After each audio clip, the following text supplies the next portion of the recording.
They say love is blind, but I never expected it to leave me completely in the dark. For 7 years, I believed I was living a comfortable, secure life with a man who cherished me. My name is Clara, and my husband, David, was someone everyone envied. He was charming, attentive, and incredibly driven. Or so I thought. The day my father passed away, my world fractured. He was my rock, the only person who had always protected me. When the lawyers read his will, I learned he had left me an inheritance of $450,000.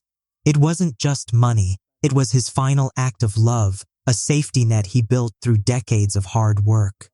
"Keep it safe, Clara," my father's voice echoed in my mind. When I told David about the money, his eyes lit up with an intensity that should have worried me. But in my grief, I mistook it for relief on my behalf. "We need to protect this, Clara," David had said, wrapping his arms around me. His voice was a soothing purr. "The market is volatile right now. Let's put it into a joint high-yield account under my management. I handle finances for a living, remember? Let me take this burden off your shoulders while you heal." I trusted him. Why wouldn't I? He was my husband. I signed the papers, transferred the funds, and let myself mourn. I thought my future was secure. But trust is a fragile thing. Once it's broken, the pieces can never fit back together quite the same way. It started with small things. A sudden defensiveness whenever I asked about our savings. A new, expensive watch on his wrist that he claimed was a replica he bought cheap online. A string of late-night business meetings that left him smelling of expensive cologne and high-end restaurants. I tried to brush the doubts aside. I told myself I was being paranoid, that grief was making me insecure. But deep down in the quiet corners of my mind, an uneasy feeling began to grow. A whisper that told me something was terribly wrong. One evening, while David was in the shower, his phone buzzed on the nightstand. It was a notification from a private banking app. The screen flashed briefly, showing a balance that made my heart skip a beat. It wasn't a large sum. In fact, it was shockingly low. My breath caught in my throat. I stared at the phone, my hands starting to tremble. Was I misreading it? Was this just one of his minor accounts? That night I couldn't sleep. Every time I closed my eyes, I saw those flashing numbers. The next morning, as soon as David left for work, I did something I had never done in our entire marriage. I walked into his home office, sat at his desk, and began to dig. I looked for the statements of the joint account where my inheritance was supposed to be safely resting. I searched through drawers, scanned files, and checked the digital folders on our shared tablet. What I found didn't just break my heart. It shattered my entire reality.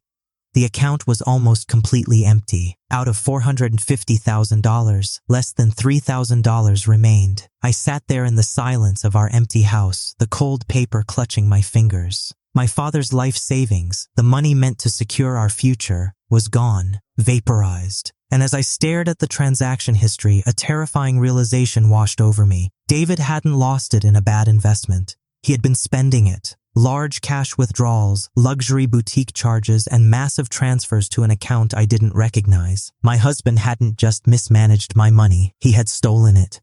The shock felt like a physical blow to my chest. I couldn't breathe. I sat in that leather chair, looking at the elegant crown molding of our suburban home, and realized that my entire life was a beautifully constructed lie. How could he do this? How could a man look me in the eyes every single night, kiss my forehead, ask me about my day, and systematically erase my father's legacy? Anger, cold and sharp, began to replace the initial wave of sorrow. I wiped a stray tear from my cheek. I knew that if I confronted David right then, he would spin a web of lies. He was a master wordsmith. He would claim it was a temporary business loan or that he was trying to double it and failed. He would play the victim, cry, beg for forgiveness, and I would be left with nothing but empty promises. No, I needed to know exactly where that money went. I needed the absolute truth. I hired a private financial investigator named Marcus. He was a quiet, unassuming man recommended by a trusted friend. I handed him the bank statements and told him everything. "Give me 3 days, Clara," Marcus said, his voice calm and professional. "Money always leaves a trail. No matter how clever someone thinks they are, they always leave crumbs." Those 3 days were the longest of my life. I had to sit across from David at the dinner table, smiling, passing the salt, asking how his day went, while burning with a quiet rage inside. "You look tired, honey," David said one evening, reaching across the table to squeeze my hand. His touch made my skin crawl. "Are you still feeling down about your dad? You know you can talk to me, right?" The hypocrisy was suffocating. I managed a tight smile and nodded. "Just tired, David. Just missing him." "I know," he sighed, looking appropriately sorrowful. "But remember, he left you taken care of. That money is growing every single day. We're building an empire, Clara." An empire built on ashes, I thought. On the 4th morning, Marcus called me. We met at a quiet diner on the edge of town. He slid a thick manila folder across the table toward me. His face was grim. "I'm sorry, Clara," Marcus said softly. "It's worse than you think." I opened the folder. The top pages were bank records showing the destination of the large transfers from my inheritance account. They weren't going into a business venture. They were going into a personal account belonging to a woman named Vanessa Vance. I stared at the name, Vanessa Vance. "Who is she?" I whispered, my voice shaking. "She's a high-end real estate agent," Marcus explained, pointing to a photograph in the file. It showed a beautiful younger woman with long blonde hair laughing as she stepped out of a luxury sports car. "But she's also your husband's mistress. They've been together for over a year." My breath hitched. The room seemed to spin. Not only had he stolen my money, but he was using it to fund a double life with another woman. "There's more," Marcus continued gently, cutting through my shock. "Look at the next page. David didn't just give her cash. He bought a luxury penthouse apartment in downtown city center. It's registered under a shell corporation, but the primary shareholders are David and Vanessa. He used your father's inheritance to buy a love nest for himself and his mistress." I stared at the glossy photograph of the penthouse building. It was a modern skyscraper with floor-to-ceiling glass windows overlooking the city skyline. It looked expensive. It looked elite. And it was bought with my father's sweat, tears, and final days of labor. "Are you sure about this?" I asked, though I already knew the answer. The documentation was airtight. "Every single dollar matches up," Marcus said. "The down payment for that penthouse was wired directly from your joint account the week after your father's funeral. While you were mourning, David was signing the deed to a new life with someone else." I thanked Marcus, paid his fee, and walked out into the afternoon sun. The world was moving around me, people rushing to work, cars honking, life continuing as normal, but my world had ground to a complete halt. I drove to the address of the penthouse. I parked across the street and just watched the building. I wanted to see it with my own eyes. I wanted to anchor my anger into reality so I would never, ever weaken.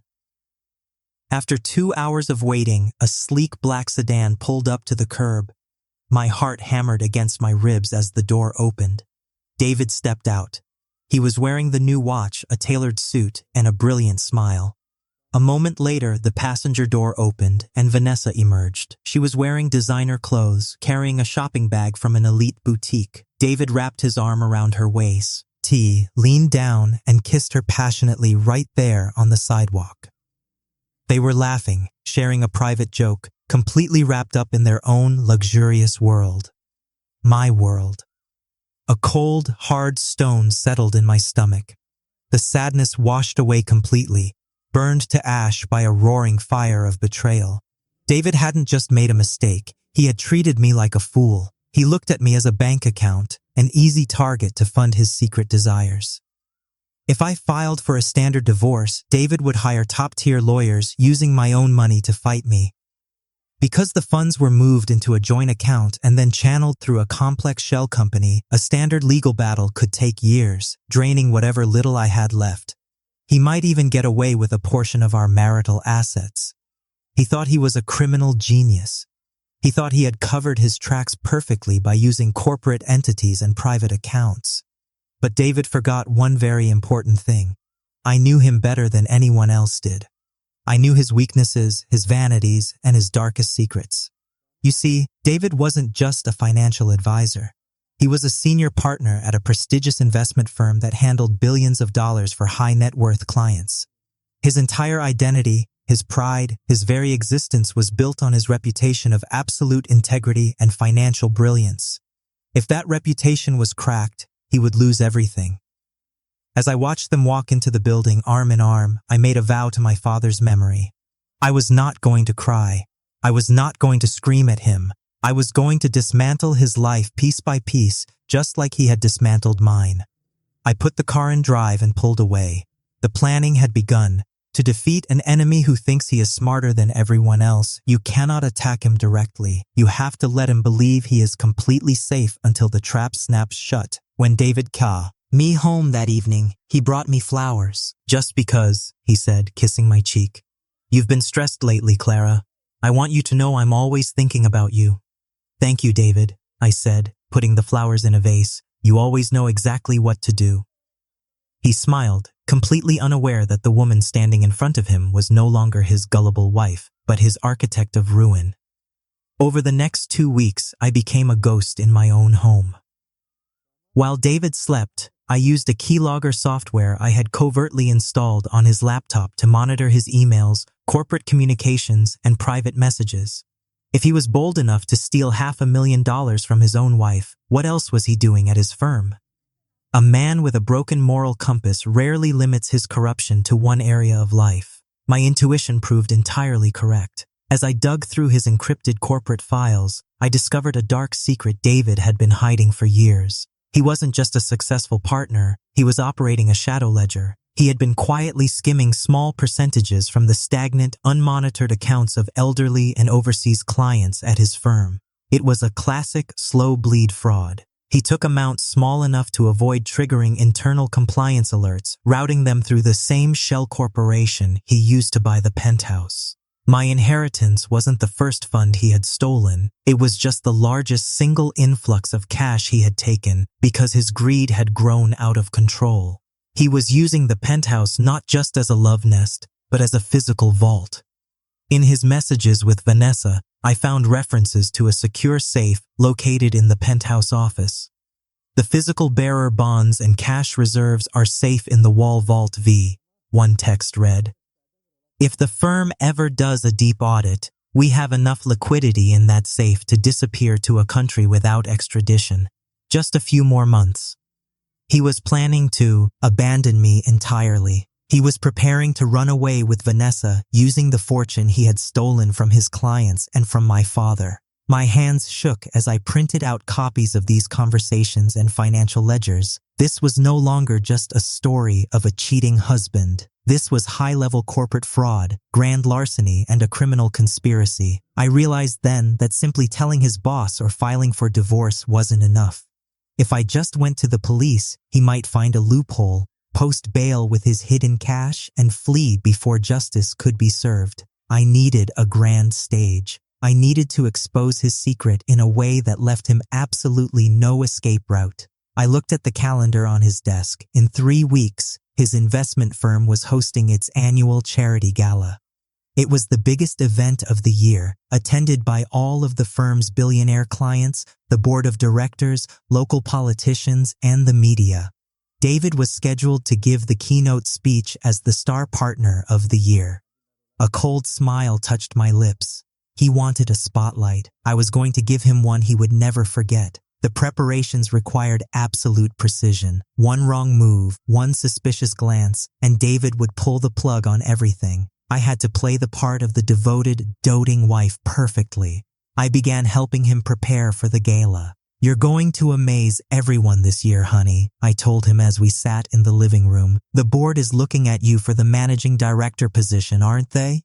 They are, David said, swirling his glass of expensive whiskey, his face glowing with arrogance. Between my performance metrics and the new assets I've brought in, that position is practically mine. We're moving up in the world, Clara. I can't wait, I murmured.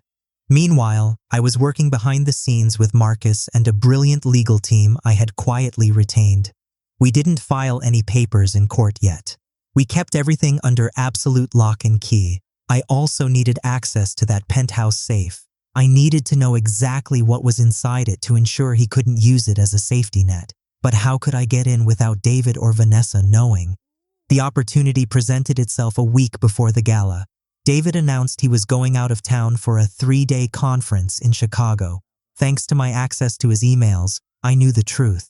He was actually taking Vanessa to a luxury resort spa a few hours away. The moment his car pulled out of the driveway, I put my plan into motion. I knew Vanessa's penthouse had a keyless entry system with a digital code. Through the keylogger, I had already intercepted the passcode David used to enter the unit.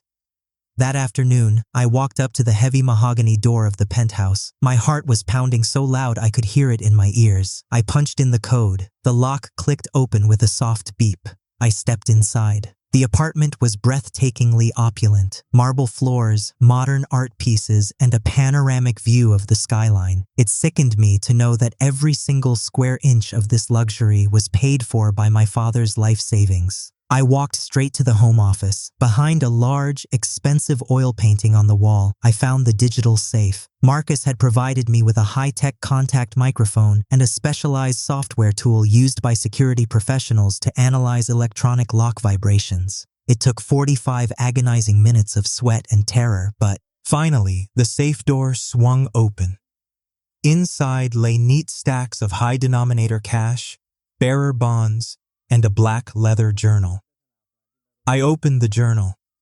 It was David's handwritten log of every single account he had skimmed from at his firm, including dates, account numbers, and amounts. It was his insurance policy against Vanessa and his ultimate confession guide. He kept it to ensure he could track his own stolen wealth, never realizing it would become his execution warrant. I didn't take the cash or the bonds. If they went missing, David would know immediately and flee. Instead, I used my phone to take crystal clear, high-resolution photographs of every single page of the journal, every bond certificate, and the cash stacks. I closed the safe, replaced the painting, and left the penthouse exactly as I found it. When David returned from his conference, he looked relaxed and deeply satisfied. "The Chicago conference was exhausting, Clara," he lied smoothly, kissing my cheek, "but it was worth it for our future." "I'm sure it was, David," I replied, holding back the urge to spit in his face. "The gala is in 4 days. Are you ready?" "More than ready," he smiled. "It's going to be an unforgettable night." Oh, he had no idea just how right he was. The grand ballroom of the Grand Regent Hotel was ablaze with crystal chandeliers, elegant floral arrangements, and the hum of hundreds of wealthy guests. Women in haute couture gowns and men in tailored tuxedos mingled while classical music played softly in the background. David looked spectacular. He radiated confidence, shaking hands with billionaires, laughing with the board members, completely commanding the room. He felt like the king of the world. I walked beside him wearing a stunning emerald green silk dress. I smiled, nodded, and played the supportive partner. "Ah, Clara, you look radiant tonight. Mr. Sterling there," a senior founding partner of the firm said as he approached us. "David here is the crown jewel of our company. You must be very proud." "Thank you, Mr. Sterling," I said, my voice sweet and steady. Proud doesn't even begin to cover what I feel for David tonight. He has worked so hard to get where he is. David beamed, patting my hand. "Clara is my rock, sir. Couldn't do it without her." As we spoke, I noticed a figure slip into the ballroom through the side entrance. It was Vanessa. She was wearing a daring red dress, looking gorgeous and entirely out of place among the conservative corporate elite. She caught David's eye from across the room and gave him a subtle, coquettish nod. David's breath hitched slightly, but he quickly recovered his composure. He thought he was a master juggler, keeping his wife and his mistress in the same room, completely under his control. He felt invincible. At 9 p.m., the lights dimmed slightly. The master of ceremonies took the stage. "Ladies and gentlemen, welcome to our annual charity gala. To introduce our vision for the coming year and celebrate our unprecedented growth, please welcome our senior partner, David Vance." The ballroom erupted into loud applause. David stood up, adjusted his tuxedo jacket, gave me a quick kiss on the cheek, and walked confidently up the steps to the stage. He took his place behind the podium, smiling warmly at the crowd as the spotlight focused entirely on him. Behind him was a massive, high-definition projector screen, which normally displayed corporate logos and promotional videos during speeches. Good evening, everyone. David's voice boomed through the high-end sound system. Tonight, we are here not just to celebrate financial success, but to celebrate trust. Trust is the cornerstone of everything we do at this firm. Our clients trust us with their life savings, their family legacies, and their futures. And it is a responsibility we take with the utmost seriousness. As he spoke his carefully rehearsed words about honesty and integrity, I quietly signaled to Marcus, who was sitting at a tech table near the back of the room, wearing a technician's headset. It was time. David continued his speech. When a client hands us their hard-earned assets, they are handing us their dreams. We protect those dreams like they are our own. Suddenly, the screen behind him flickered. The beautiful corporate logo vanished. In its place, a massive, crystal-clear image appeared on the screen. It was a bank statement. A joint account statement showing the transfer of $450,000 from Clara Vance's inheritance, followed immediately by a wire transfer to a shell company for a luxury penthouse purchase. A collective murmur rippled through the audience. David, focused on his teleprompter, didn't notice the shift in the crowd's energy immediately. He kept speaking, and that foundation of transparency is what separates us from... He stopped. He noticed people in the front row whispering, pointing not at him, but at the screen behind him. David turned around. His face went instantly pale. The confident smile froze on his lips, turning into a mask of pure terror. The silence in the ballroom became deafening, broken only by the sharp intake of breaths from the elite crowd. Before David could even speak, the screen changed again. This time, it displayed the photograph of David and Vanessa passionately kissing outside the penthouse building, accompanied by a side-by-side view of Vanessa's real estate profile and the ownership documents of the luxury apartment. A loud gasp echoed through the room. Vanessa, standing near the back, turned pale as a sheet and backed out of the room, completely terrified. "What is the meaning of this?" David stammered into the microphone, his voice cracking, losing all of its smooth authority. He looked frantically toward the tech booth. "Turn that off! Cut the power! There's a glitch!" But Marcus didn't cut the power. Instead, the final blow landed. The screen shifted to show high-resolution photos of David's handwritten shadow ledger from his secret safe. It clearly listed the account numbers and names of several prominent high-net-worth clients sitting right there in the ballroom, showing exactly how many hundreds of thousands of dollars David had skimmed from each of them over the past 3 years.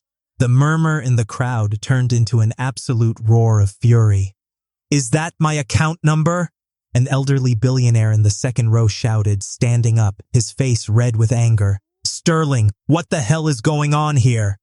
Mr. Sterling stood up, his face an icy mask of corporate rage. He stared at the screen, then looked up at David with a gaze that could cut through glass. David looked down at me from the stage. His eyes were wide, pleading, desperate. He finally understood. He looked at me and saw the calm, unblinking eyes of the woman he thought he had fooled. He realized that this wasn't a technical glitch. It was an execution. I stood up from my seat, picked up my champagne glass, raised it toward him in a silent, elegant toast, and took a slow sip.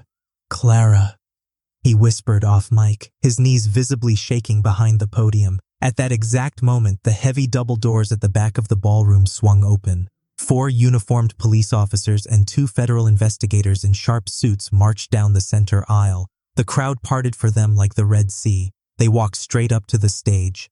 "David Vance?" the lead federal investigator asked, his voice echoing through the silent room. "You are under arrest for grand larceny, corporate embezzlement, and wire fraud. Please step away from the podium and place your hands behind your back."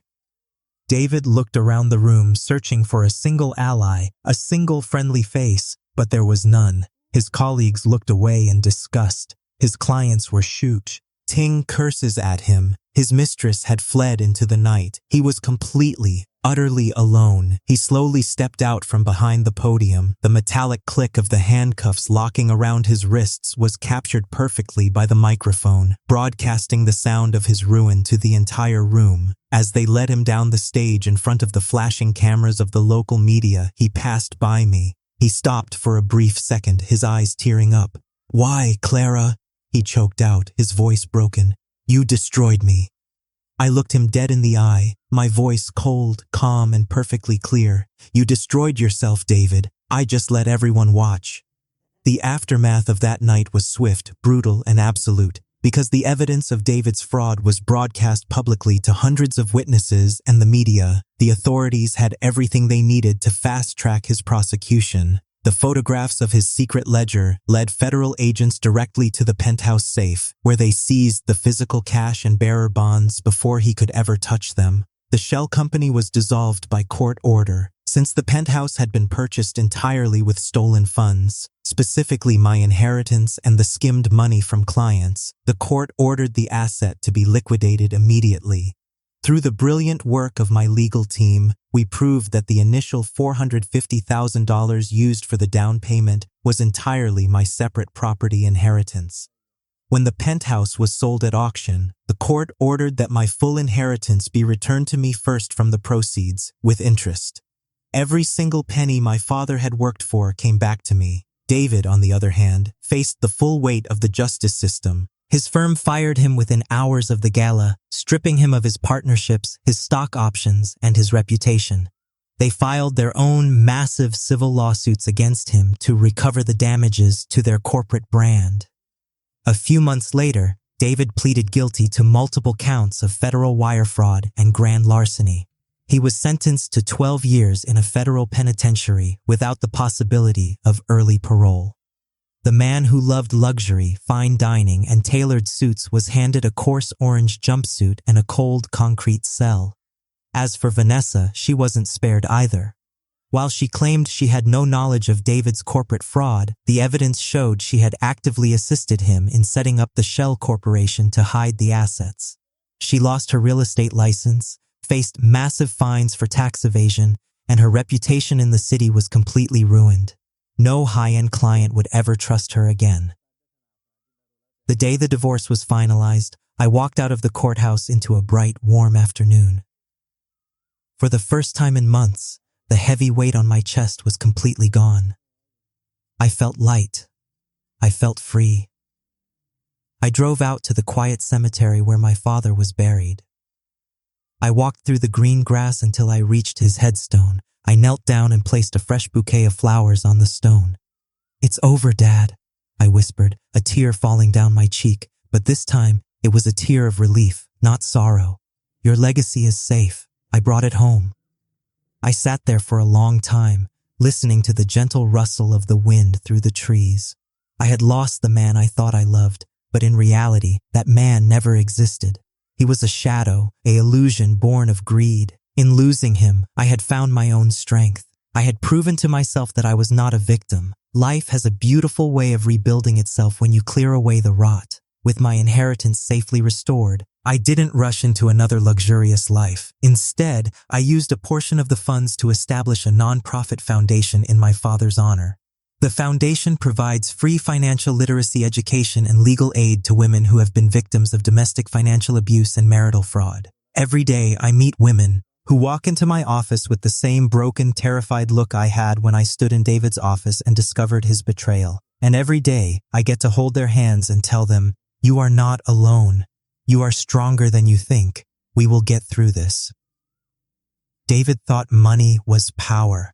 He thought that by taking what wasn't his, he could elevate himself above everyone else. He believed that arrogance and clever deceit could replace genuine love and loyalty. But greed is a hungry beast. It is never satisfied. The more you feed it, the more it demands, until eventually it turns around and devours you whole. David had everything a man could truly need: a loving wife, a successful career, a comfortable home. But because he wanted more, because he couldn't control his inner emptiness, he lost everything. Sometimes people ask me if I regret taking such a public, dramatic revenge. They ask if I feel guilty for completely dismantling my husband's life in front of the entire world. My answer is always the same. No. I didn't destroy David's life. David built a house of cards out of lies, theft, and betrayal. All I did was turn on the fan. True justice isn't about anger or malice. It's about restoring balance. It's about showing the world that actions have consequences and that the shadows can only hide secrets for so long before the light finds them. As I look out the window of my new, modest apartment, watching the sunset cast a warm, golden glow over the city, I feel a profound sense of peace. I don't carry the anger anymore. I left it all in that ballroom under the flashing lights of the projector screen. I am Clara. I survived the ultimate betrayal, not by becoming cruel, but by becoming strong. And as I move forward into this new chapter of my life, I know that my father is watching over me, proud that his legacy didn't just protect me, it helped save others too. Remember, true wealth isn't measured by the size of your bank account, the watch on your wrist, or the view from a luxury penthouse. It is measured by the honesty in your heart, the integrity of your actions, and the peace of mind that comes from knowing you can look at your reflection in the mirror every morning without shame. Protect your heart, trust your instincts, and never let anyone make you feel small for loving deeply. The truth will always find its way home.